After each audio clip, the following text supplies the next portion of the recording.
한국에 와본 사람과 와보지 않은 사람들의 반응이 극명하게 갈리는 한국만의 특별한 풍경이 있습니다. 바로 한국의 고층 아파트가 빼곡한 풍경인데요. 주거시설과 상업시설이 한 건물에 몰려있는 모습과 일하는 사무실과 주거 공간을 겸용해서 사용하는 한국식 고층 빌딩을 본 외국인들은 한국은 경제대국으로 올라섰음에도 후진국식 건물 양식에서 벗어나지 못한다며 혀를 차곤 하죠. 사실 이런 외국인들의 비판도 어느 정도는 이해가 되는 게 해외 대부분의 국가들에서는 단독주택의 거주 형태를 선호하기 때문입니다. 외국 문화에서 집은 자신들의 개인적인 공간이라고 생각하기에 공동주택은 온전히 자신과 자신의 가족만의 공간이 아니라는 게 그 이유죠. 따라서 한국인들은 개인주택을 가지고 싶지만 경제적 여건이 안 돼서 아파트를 선호한다고 생각하는 외국인들이 꽤나 있는데요. 하지만 한국을 방문하고 한국의 아파트를 직접 경험해본 외국인들의 의견은 전혀 다릅니다. 그들의 공통된 의견은 한국의 아파트를 직접 경험해보니 허접한 우리의 공동주택을 한국의 아파트와 비교했다는 게 미안할 지경이다 라고 하는데요.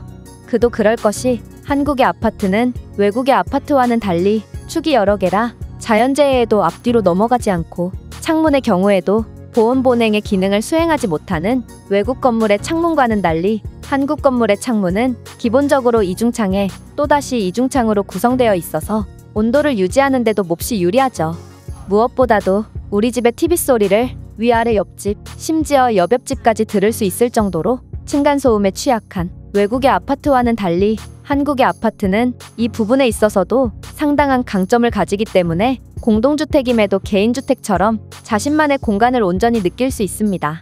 그리고 놀랍게도 이렇게 한국의 아파트를 비난하던 외국인들도 한국식 주거 형태를 한번 경험해본다면 하나같이 이건 오직 한국에서만 할 수 있다며 극찬을 아끼지 않는다고 하는데요. 이와 관련하여 볼티모어에서 왔다는 한 미국인은 이렇게 주장했습니다. 나는 미국의 볼티모어에서 살고 있고 프리랜서로 일하고 있어.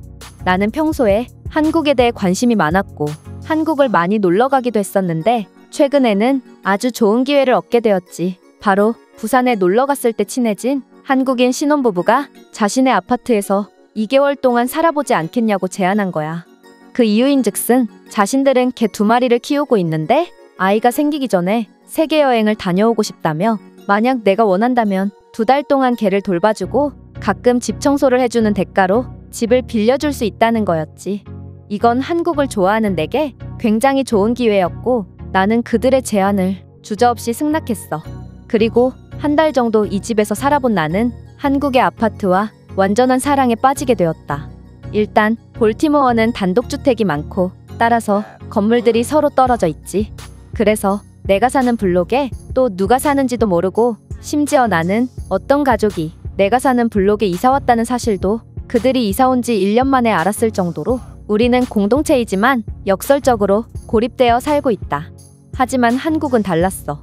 한국은 아파트라는 공동주택에서 하나의 건물을 공유함에도 미국의 공동주택과는 달리 방음도 잘 되고 매너 없는 사람들도 없어서 완전히 내 공간이라는 느낌이 들었지. 또한 한국의 아파트에서는 같은 단지 내에 살고 있는 사람들과의 교감도 굉장히 원활하게 이루어지고 있었는데 한국의 아파트 내에는 카페나 헬스장 등의 공용 공간이 있고 단지 내에도 공용공원과 산책로가 있어서 사람들끼리 같이 상호작용하며 공동체로서의 기능을 충실히 수행하고 있었거든. 이곳에서 산책을 하며 친해진 한국인 친구 말로는 다른 아파트 단지에는 옥상 녹지 공간과 수영장이 조성된 곳도 있다고 하는데 한국의 이런 놀라운 커뮤니티는 소외되는 사람 없이 모두가 함께 즐길 수 있도록 하는 것 같아 너무 만족스러웠어. 한국의 아파트 숲은 겉보기에는 삭막해 보이지만 실제로는 이 공간만큼 인간적이고 살가운 곳도 없으며 이곳에서 살아본 뒤 왜 항상 한국인들만 끈끈하게 뭉칠 수 있는지 이제야 비로소 이해할 수 있게 됐어.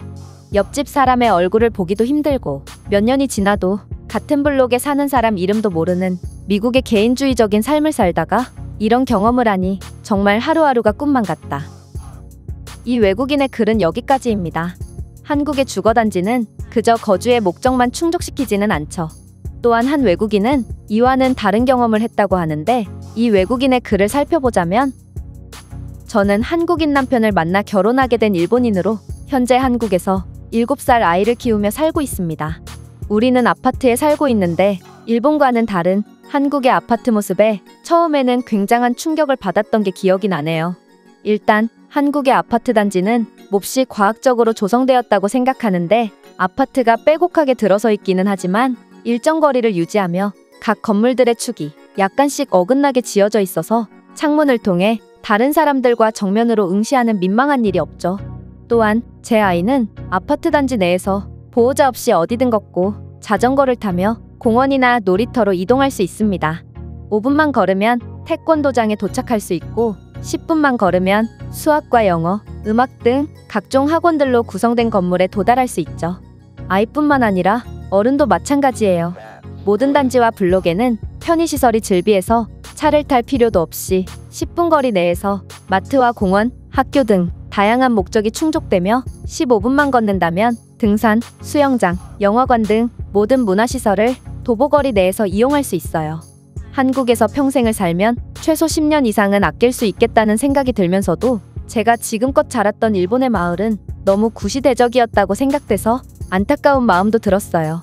무엇보다 제가 가장 놀랐던 점은 바로 아파트 내의 최첨단 시스템인데 집집마다 설치된 스마트 도어락과 방 안에도 설치되어 있는 엘리베이터 버튼, 스마트폰 하나만으로 집안의 모든 전자기기를 통제할 수 있는 최첨단 기능은 수십억 원에 달하는 일본의 고급 맨션에도 구축되어 있지 않기 때문에 저는 한국과 일본의 엄청난 기술 격차에 충격을 받을 수밖에 없었죠. 저는 일본인이지만 제 아이는 한국인으로서 이런 놀라운 한국에서 자랄 수 있다는 점이 뿌듯하면서도 일본도 한국의 과학적인 도시개발을 따라해서 역전되어 버린 격차를 더욱 좁혔으면 하는 마음이 들기도 했어요. 이 외국인의 글은 여기까지입니다.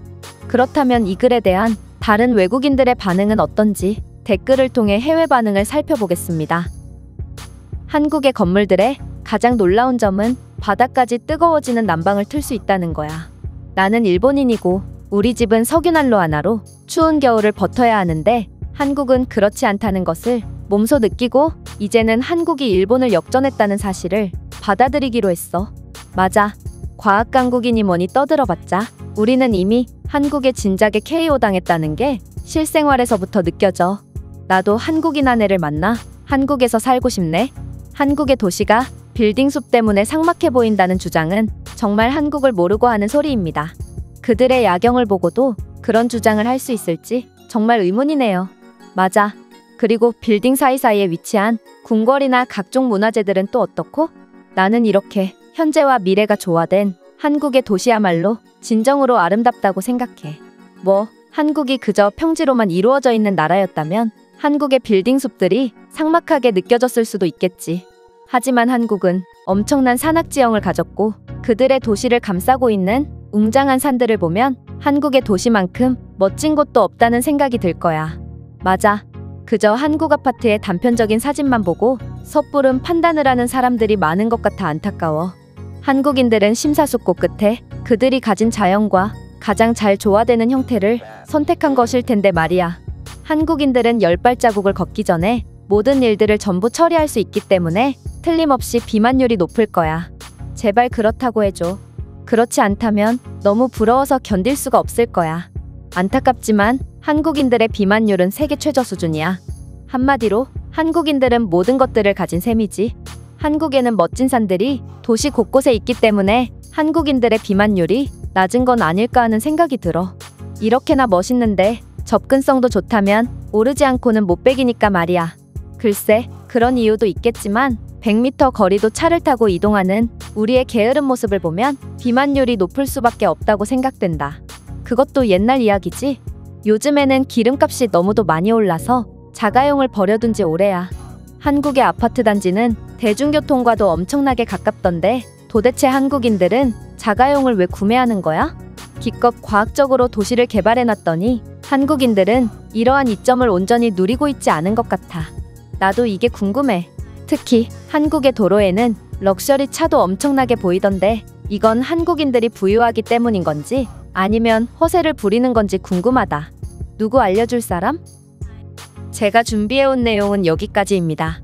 끝까지 시청해주셔서 진심으로 감사드리며 여러분들의 구독과 좋아요, 알림 설정은 영상 제작에 큰 힘이 됩니다. 이상 세모튜브였습니다.